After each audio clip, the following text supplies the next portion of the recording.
Dumepensa ang Malacanang sa mga batikos sa pahayag ni Pangulong Noynoy Aquino na bukas siya sa pag-aamyenda sa saligang batas. Hangad lang daw ng Pangulo na matiyak na magpapatuloy ang reformang nasimulan ng kanyang administrasyon.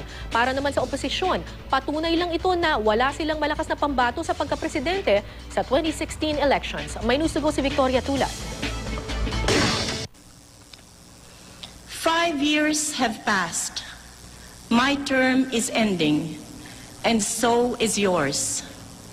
As we came, so should we go. Ito ang mga salitang binitiwan ni dating Pangulong Cory Aquino sa kanyang ikalimang State of the Nation Address noong July 22, 1991. Mga salitang nooy makahulugan para sa isang bansang minsan ang pinagkaitan ng kalayaang pumili ng bagong lider. Pangako ni Cory, bababa siya sa pwesto at hindi na maghahangad ng higit pa sa kanyang termino. Natapos man ang termino ni Cory, nag-iwan naman siya ng pamana sa bayan, ang 1987 Constitution na ngayon sandigan ng ating demokrasya. Payo ngayon ni dating Pangulong Joseph Estrada kay Pangulong Noynoy Aquino, huwag naman sanang sirain ang pamanang ito ng kanyang ina.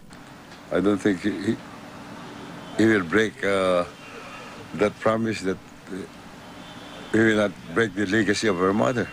Sa isang panayam sa TV5 kamakailan, sinabi ni Pangulong Aquino na kung dati ay tutol siya sa panukalang amyendahan ang saligang batas, ngayon ay bukas na siya sa posibilidad. At kung sa kanyang sona noong nakaraang buwan ay tila may tono siya ng pamamaalam, kung sabi nga nung bata kami, finish or not finish, pass your paper, dumating na sa akin. Palagi ko naman, naramdaman ninyo kung anong pagbabagong karapatan ng bawat Pilipino mangyari. At bahala na kayong tuloy ito.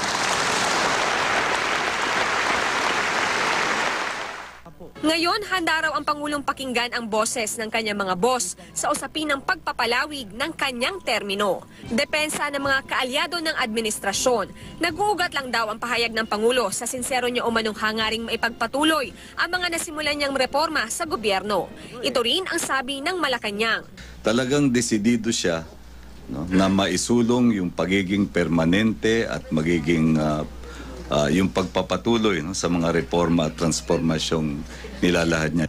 Pero iba ang basa rito ng oposisyon. Parang pag-amin na ng kahinaan ng Liberal Party yan na wala silang maitatapat na malakas na presidential candidate. Hindi may iwasang ikumpara si Pangulong Aquino sa kanyang ina.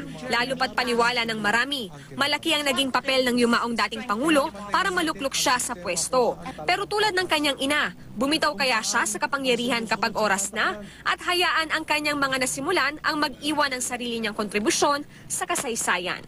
Victoria Tulad, GMA News.